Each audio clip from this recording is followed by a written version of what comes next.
Welcome to the show, and welcome to Glossary. So, today's episode is going to be one of those whiteboard videos where I talk and yap about doctrine straight ripped from the field manual. Yeah, I hate doing them, but it's hot outside, and for this particular topic, it would be necessary. And I'll be talking about a basic interview on human intelligence collection, or introduction to human intelligence collection. And I will cite stuff that is from American in origin for the most part, unlimited release, unclassified stuff. I'm not going to go talk about anything special or secret or any sort of super duper tradecraft or anything like that. It's all stuff you can find on the internet pretty easily directly from the source's website. And these are going to be U.S. Army FM 2-22.3 2006 edition, Human Intelligence Collector Operations, the FBI Confidential Human Source Policy Guide 1810PG 2019 edition, from the United States Naval War College Library, Intelligence Studies, Types of Intelligence Collection, and from the CIA, the Central Intelligence Agency, Glossary of Intelligence, Terms and Definitions, 1978 edition. All of these are in limited public release, and if they were classified, they are now publicly released in a declassified format with classified and protected information redacted in a proper manner by the official declassification authority. So what is human intelligence? Human intelligence, or HUMINT, is a collection of information from human sources. The collection may be done openly, as when FBI agents interview witnesses or suspects, or may be done through clandestine or covert means, i.e. espionage, within the United States. HUMINT collection is the FBI's responsibility. That would be for domestic matters. Beyond U.S. borders, HUMINT is generally collected by the CIA, but other U.S. components abroad. Although HUMINT is an important part of the collection discipline for the FBI, intelligence is also collected through other methods such as SIGINT, MASINT, and OSINT. SIGINT, for example, or signals intelligence, is electronics intelligence from electronic signals, networks, computers, and electronic communications. And the agency that would be more responsible for that, or would specialize in that, would be the National Security Agency, or NSA. The United States Army, that we called the 35 November, the signals intelligence analyst. MASINT is measurement and signatures intelligence, so that'd be the capabilities of equipment and weapon systems, as well as its attributes, and analysis and collection and reporting on that would be handled from the Defense Intelligence Agency, or DIA. Then we have OSINT, open source intelligence. Intelligence gathered from unclassified and publicly accessible information, such as social media, public records, and news reports. Some examples of organizations that deal with human intelligence would be that within the United States domestically, you have your FBI, your Federal Bureau of Investigation. For foreign intelligence, you have the CIA, the Central Intelligence Agency. And for military operations, while not an organization, a role would be the 35 Mike Human Intelligence Collector within the United States Army, and equivalent MOSs found in other branches of service, such as the United States Marine Corps, the Air Force, and the Navy. Over in the UK, you have MI6 for foreign human intelligence, you have MI5 for domestic. Over in China, you have MSS, which handles domestic and foreign intelligence. And then within Russia, you have the SVR for foreign military intelligence, and you have, so it's like their equivalent of the CIA, and you have the FSB, which is Russia's domestic agency out there. They're basically the equivalent of that would be the FBI. Now, human intelligence is collected by a human intelligence collector, and that would be called in many different terms. In the United States Army, it'd be your 35 Mike, or human intelligence collector, MOS. In your FBI, you have your FBI special agent acting in the role of a case agent. In the CIA, you have your intelligence officer, and in general, they're informally called handlers. Now, from there, you have your human intelligence sources, which are usually not an employee, officer, or collector of the organization. They have access to important information of an area, local culture, language, or information on the adversary or target. And this sort of nomenclature would be within the United States Army, your human source, and the FBI, you have your confidential human source, or CHS. In the CIA, you have your agent, or asset, or source. Now, some confusion out there in popular media is that a special agent is not the actual guy that would like tell the others below like what to do or what sort of information to bring. That is the intelligence officer. The agent would be the one that would feed him information. That would be like, say, a defector from a organization just feeding information to like I don't know, like the CIA or something. But, anyways, with these human intelligence sources, another miscellaneous term about them would be informally would be rats or informants, snitches. But these sources are a way to provide useful information to the human intelligence collector, and they come in many different forms. It could be friendly, neutral, and threat sources. It can be coming from prisoners of war, enemy prisoners of war, or detainees, people that are arrested. Friendly partner forces or green force, refugees, members of an adversary force willing to hand over information, which would be like double agents and walk-ins, which can be a problem. Defectors of an adversary force, witnesses to an event or an incident who have local knowledge of the area, and individuals who submit tips to an organization. So why does a human intelligence collector exist? Well, a human intelligence collector exists because they have the ability to gather, consolidate, analyze, and report on information for commanders and policymakers, and that they are a higher level of trust and privilege than the sources themselves. Additionally, human intelligence sources have access to special information that the collector or the collecting agency or organization that doesn't have that, such as cultural familiarity of a culture and language, or the inner workings of a targeted area or target. There is less risk and exposure for the collector and organization than direct infiltration of that adversary organization, and that would be less catastrophic if there are compromises within the human intelligence collection. Additionally, other factors such as fitness, grooming standards, appearance, heritage, ethnicity, gender, age, among other things, of the human intelligence collector may not be appropriate for direct infiltration. Another thing is that the information which the sources can gather will be quite costly in terms of time and resources, and that would be better to be spread out towards that source rather than the direct collector, such as one acting undercover. So what are some motivations for sources, and why would they want to hand over information of what they know or information of the targeted organization to the human intelligence collector? One could be ego. Maybe this person wants some sort of excitement. Maybe they want to try and engage with, like, say, other shadowy individuals. Maybe they have a dislike for the targeted organization. Some of it could be greed or money-driven, or be driven by rewards and concessions, such as money or some other quantitative material reward, freedom, such as a lesser sentence for a detainee in providing information cooperation to the arresting agency or organization, immunity when conducting tasks, and that the organization has the ability to provide safety or exfiltration of the source or associates of the source, such as family members, for example. Such as providing, like, say, immunity or witness protection, or the ability to exfiltrate from a hostile nation or a hostile area to a safe area, or an area that's perceived to be safe by the source. That the organization that the human intelligence collector is a part of has the ability to degrade the adversary, such as to degrade the adversary organization, the friendly organization, or the organization which the human collector belongs to has the ability to dismantle or use force against that adversary. They can thwart an adversary operation, plan, or conspiracy. That they can utilize non-kinetic methods such as psychological operations, information operations, or media publication. That the organization of the human collector can neutralize key members of leadership of an adversary through arrest or elimination, or revenge motivations by the source, such as if the source has received perceived mistreatment or abuse from the adversary organization, and they want to defect from that organization to provide information for yours or the one that the human collector is a part of. Another motivation would be duty and patriotism to country or ideology.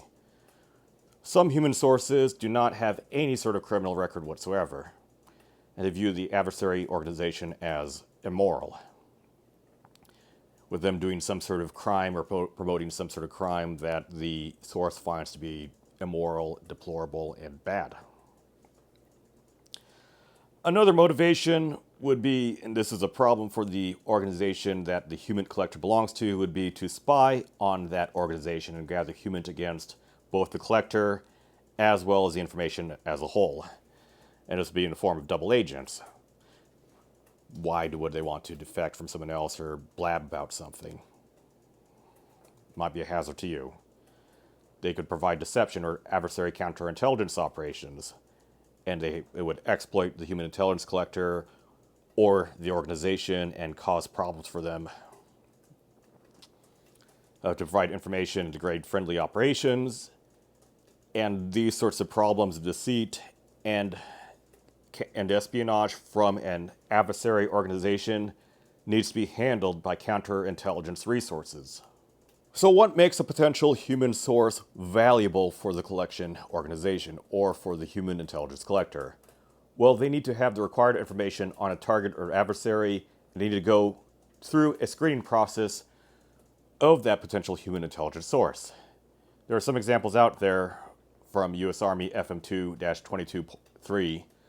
We have examples such as a screening category table, source screening codes, as well as a source reliability matrix in that source's expected cooperation as well as the amount of pertinent knowledge. And if they do have that required information on the target or adversary, such as if they provide evidence of association with a target, and if that potential human intelligence source, such as if they provide information that can be verified through other means, or if they provide truthful and reliable information that can be verified through other methods, such as surveillance, the use of an audio wire, video surveillance on their interactions with that target, then that can be testimony for them to be a more reliable source of information out there for you. Another thing is that these sources will have cultural awareness and language of a local area of collection or an area where the target would operate in. And some source types would be their gender, appearance, rank, position, age, occupation. And another thing to factor would be the mental stability of a source. They don't want to give you information that is completely bogus out there and can be demonstrably false and just waste your time and muddy analytical observations. So what are some real-life examples of human sources out there? There are several out there that are publicly released in the organization's website or in criminal complaints that are publicly released. Such examples out there would be, say, the Turtle Island Liberation Front confidential human source for the FBI. This happened in late 2025, and that CHS has no criminal history, and the motivation would be wealth or compensation or payment from the FBI to the CHS, where that individual has provided reliable information for the FBI for about 4 years, according to the FBI, and they were recruited into TLF as part of an armed cell. And that confidential human source has received plans to conduct a complex coordinated attack and bomb-making instructions by the Turtle Island Liberation Front commander.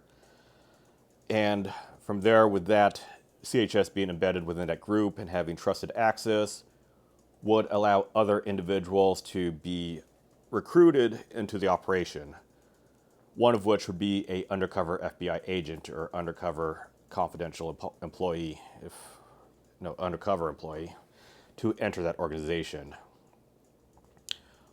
So among the whole group, only 2 were affiliated with the FBI and the rest were organic members of that cell. And from there, through several interactions, such as the commander handing out bomb-making instructions and attack plans, as well as coordinating and providing meetings for said plans, both the confidential human source as well as the FBI undercover employee was able to compile a substantial amount of information on the group's goals and intents, plans, and capabilities. And from there, that group was arrested in the act when assembling HME with the UCE and the CHS present for an attempted testing and rehearsal of that. And you can look that further into the Glossary report on the Turtle Island Liberation Front, as well as this armed subcell, the Order of the Black Lotus. Let's go take a look at another individual who is a human source or asset. This would be Dan Chappell, who is a publicly revealed FBI confidential human source, as revealed through trial and testimony in the 2020 Governor Whitmer kidnapping plot. So, Dan Chappell, also known as Big Dan within the Wolverine Watchmen, was a former U.S. Army soldier deployed to Iraq, and he was recruited into the Wolverine Watchmen and joined via Facebook. However, during a training session, he thought it was just merely training, but it turned out to be a militia, and his motivation to go against the group was that he viewed the group as immoral and criminal. The motivation would be ideology. And with the Wolverine Watchmen glowing brighter than Chernobyl, Dan went over to law enforcement and reported about it. From there, he got recruited into the FBI as a confidential human source. So he wasn't an FBI special agent or an undercover employee. He was an individual recruited as a source to provide information to the FBI. And he wasn't the only confidential human source or FBI-affiliated individual within the Wolverine Watchmen. In fact, at least 12 of them would be confidential human sources, and 2 of them FBI undercover employees. And the size of the group, I don't know, like I've seen like news reports, like say between like 8 to 16, 13 to 16. And I don't know if that would be total amount of CHSs within the group, or if CHSs end up making almost all of the group. I just don't know. It's very unclear on that. Could be half the group be made out of CHSs, or almost all of it. I don't know. And Chappell rose to leadership of an executive officer position, so a second-in-command position, and used FBI-funded credit cards for supplies, recorded extensively using listening devices, and testified as a star witness against the individuals of the Wolverine Watchmen. However, we have some issues here. Unlike the earlier case we discussed earlier about the Turtle Island Liberation Front, where only 2 of them were FBI-affiliated and the rest were organic members, but we have a large amount of people that were confidential human sources, and also we have at least 2 of them be FBI undercover employees, which is a very, very, very high ratio of at least half the group, if not more. Another thing is that through publicly released media by United States government-funded and operated sources, Chappell also suggested to do criminal activities such as firing a bullet through the window of the governor at her residence, or to employ an improvised tannerite bomb at her door. So with that, instead of something very clean cut, we have something else that shows how FBI-affiliated individuals that make up possibly a large portion of the group, with at least half, if not more, as well as their ability to suggest or encourage unlawful activity.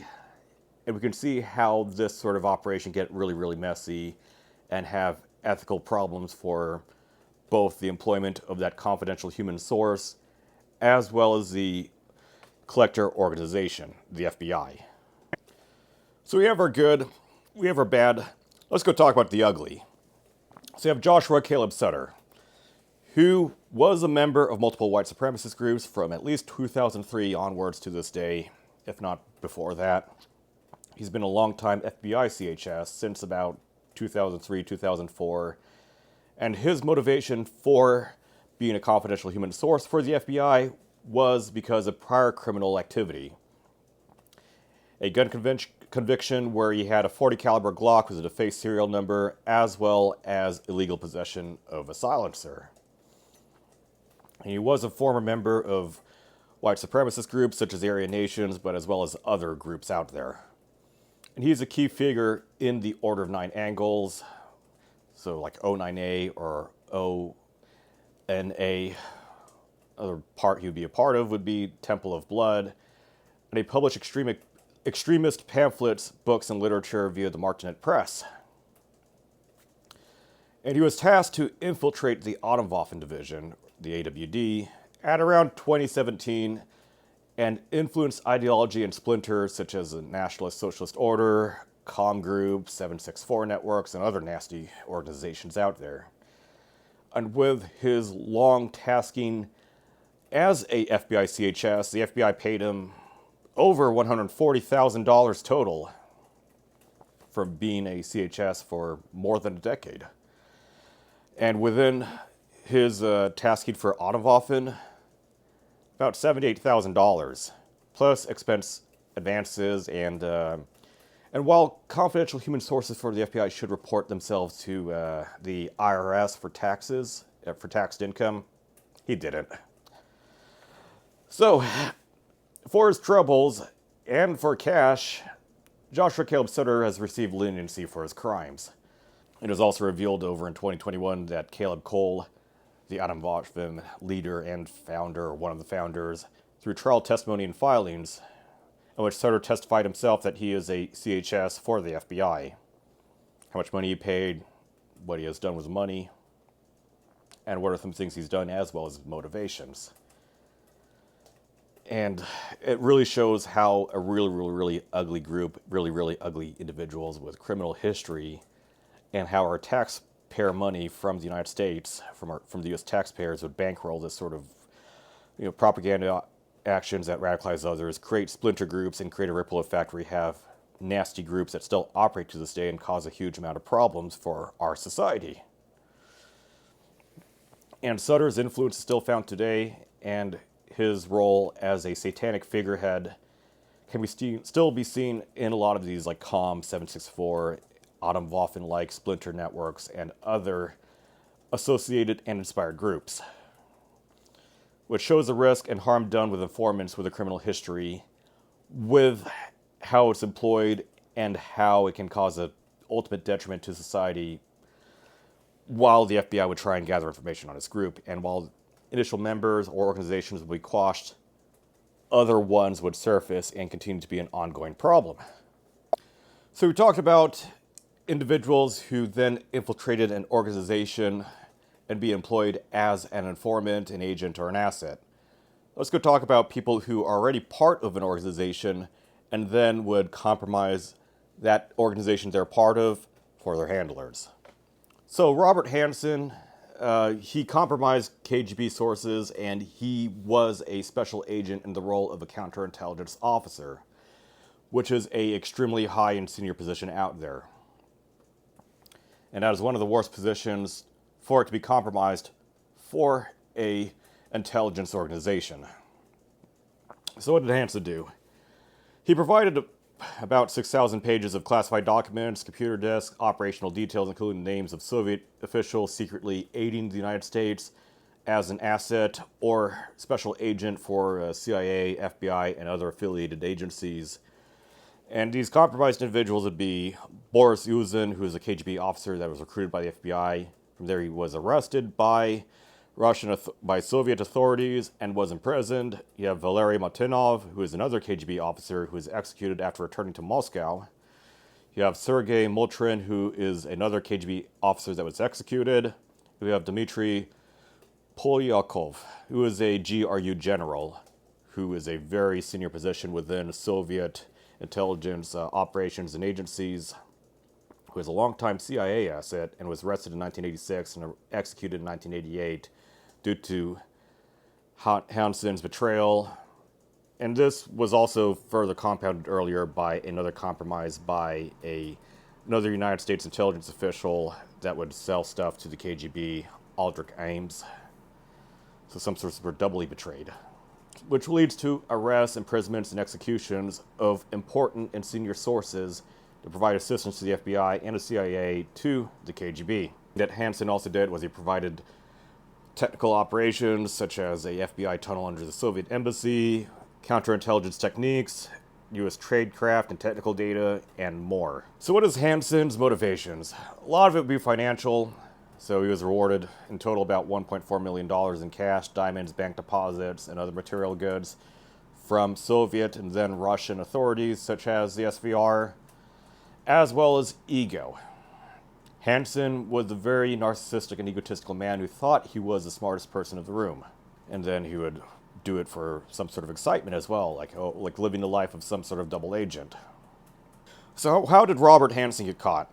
So the FBI paid about $7 million to a former KGB officer after the Soviet Union fell apart, or after the KGB officer had incentive to give information to the FBI, for a file on an anonymous mole that was documented within the KGB.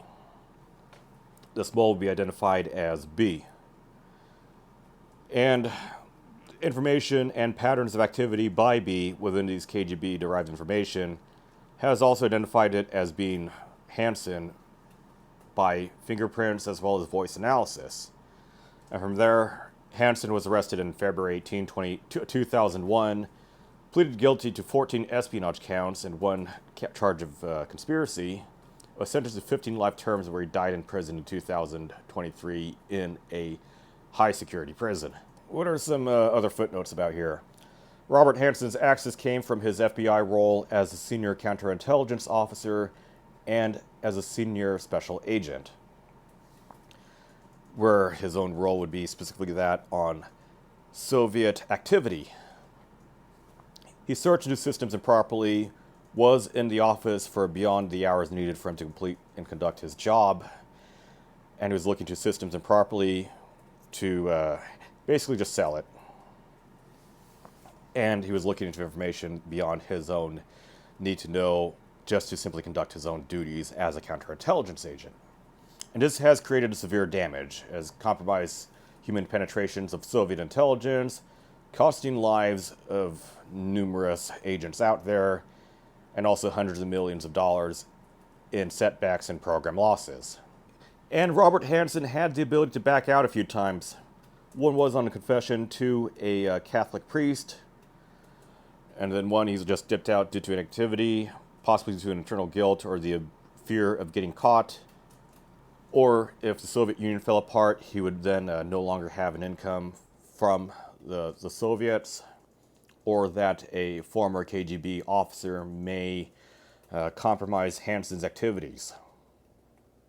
However, despite this mole hunt and being in charge of a mole hunt, which is a very bad position to have for an intelligence organization, especially if that leader of the mole hunt is a compromised asset for an adversary, it ended up, due to his own greed and ego, Hanssen just continued to work for the Russians after the Soviet collapse under the SVR. So the broader lesson we could take from that would be that insider threats and counterintelligence units, and also FBI and CIA coordination failures, this can be an issue of insider betrayal, which compromises Soviet defectors and assets working for the West. Okay, so we talked about FBI informants, as well as FBI agents acting as informants, compromising on CIA agents. Let's go across the pond and let's go talk about other stuff going on.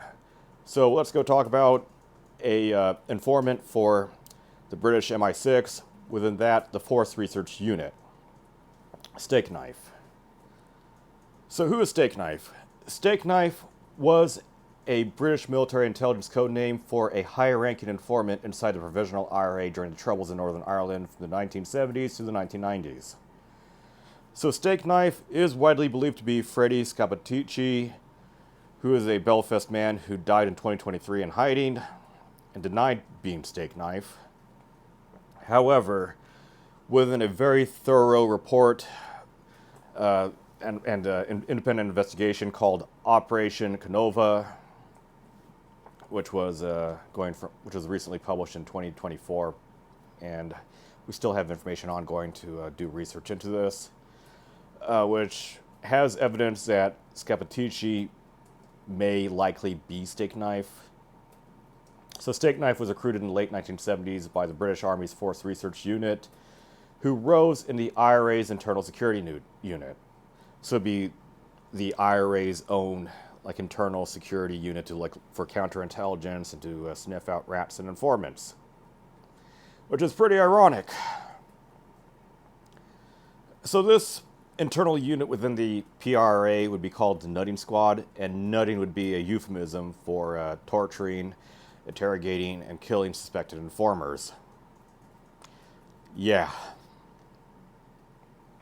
So Stakeknife provided high-value intelligence on IRA leadership, operations, arms, and plans, described as one of Britain's most valuable assets, who could be considered as a golden egg of information for MI6. And the allegations placed upon Stakeknife or Scappaticci is that while spying, he participated in or enabled numerous murders, abductions, and torture of suspected informers to maintain cover, and ultimately this was linked to 14 murders at least, 15 abductions, per this report by Operation Kenova. And that causes a huge issue in which other informers which provide information or in cooperation with the collection agency MI6 or the Force Research Unit, and that would cause problems with these sources being compromised and betrayed. And also the deaths and carnage and collateral damage towards innocent civilians as well. So the motivation by Stakeknife would be protection and money, as well as a perceived injustice to slide from his position within the PRA towards him. And he operated with handler immunity for crimes to preserve access. So, these multiple allegations or reports of murder, kidnapping, torture. So the outcome of this was unmasked in media around 2003, in which Scappaticci denied it under oath. However, later on, Operation Kenova found that he likely caused more deaths than he saved, and that the investigative organization urged the United Kingdom government to name him publicly. And it talks about how this sort of stuff, whether it be in the UK or whether it be done in the United States, can have huge ethical problems, as well as the deaths of innocent people or the deaths of other valuable sources of information. And the United Kingdom government refused final confirmation that Scappaticci is indeed Stakeknife. So other footnotes. This is a pretty big dilemma over here, is that the state agent commits serious crimes, including up to torture, kidnapping, and murder to sustain credibility in a terroristic group. There is the ethical controversy. Handlers allegedly failed to intervene in murders to protect the asset and prioritized intelligence over lives. Possibly Stakeknife had a greater level of access or provided more valuable information than the lower informants to MI6. And also, Scappaticci fled the UK after exposure to threats and died in 2023 under hiding. The Kenova report called his actions, quote, crimes of the worst possible kind. And the families of victims that were abducted, killed, and tortured demanded accountability and apology from the United Kingdom government. So what sort of lesson we can learn from this? That the risk of running agents in violent organizations, such as moral compromises, blowback, and public distrust in intelligence operations. So we talked about basic human intelligence. We talked about some examples of the human intelligence source. What are some weaknesses on HUMINT? So the information witness is interpreted to human interpretation from the source, as well as interpretation from the human intelligence collector. A lot of it is based off of memory and interpretation, especially if monitoring tools such as a wire are not used. Loss of sources can degrade collection on an adversary and cause serious harm. You have the moral dilemmas of crimes being conducted by that confidential source or informant out there to provide information or provide valuable intelligence, and that could lead to blowback towards the collection organization. Deception and adversary counterintelligence can degrade friendly operations and can compromise other human sources and collectors. Smaller organizations cannot reward sources of material compensation because of limited resources. With limited resources, many useful bits of information or useful potential confidential human informants or sources out there may not participate in providing information to the organization or the human intelligence collector for various means and reasons. And if the source is revealed to have conducted illegal or immoral acts and is paid and kept for a long time, this can cause serious problems with the organization, and it would cause harm for the credibility of the organization, or harm for other sources of information and betrayal, which can risk for future potential confidential human sources or confidential informants out there to assist and aid in the collection organization. What kind of conclusions we can draw from this is that human intelligence is irreplaceable for human-centric threats such as intent and nuance and denied in low-tech environments. I mean, for example, you have other places out there such as Cuba, which doesn't really have the funding for sophisticated computer and information networks, unlike, say, the NSA or the MSS or GCHQ, and in fact would rely more on human intelligence, such as having moles in organizations to feed information towards handlers. So some strengths of human intelligence is that there would be depth, cultural access, and proactive disruption. as well as a low-tech way to gather information. However, some risk of that would be subjectivity, deception, ethical compromises, entrapment perceptions. For example, you have a huge amount of assets out there within an adversary or target organization, and in fact, at least half of them would be confidential human sources. That'd be bad. Other implications is that it demands rigorous vetting of these sources, all source fusion, such as from OSINT, SIGINT, MASINT, to go and accompany HUMINT for a all-source report out there. Also requires oversight to balance security versus civil liberties, as well as oversight on criminal activities by that source. And in a modern context, domestic cases highlight tensions in FBI operations, and foreign and historical examples show enduring values and risk when conducting human intelligence operations. So yeah, that is an introduction to human intelligence collection, as well as an introduction to human intelligence sources out there. Sources for this can be found in the video description down below.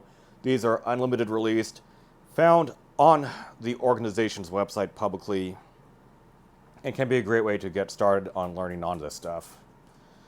Professional organizations, if you want to do that, they might reach out for you. However, what they do not do, I don't know. I cannot confirm or deny. But we have historical examples out there that are publicly released. So, thank you very much for watching on a basic introduction on human intelligence operations and human intelligence collection, as well as human intelligence sources. Thank you very much for watching. Yeah, I really hate doing these whiteboard videos, and it can be a bit clunky to try and memorize everything verbatim from doctrine, but it is what we do. I don't want to reveal anything out there. I don't want to engage in any sort of pedigree pissing contest, and anything else out there would be subject to pre-publication review by a official declassification authority. And no, I don't want to deal with that. But thank you very much for watching, and thank you for watching from the Glossary channel.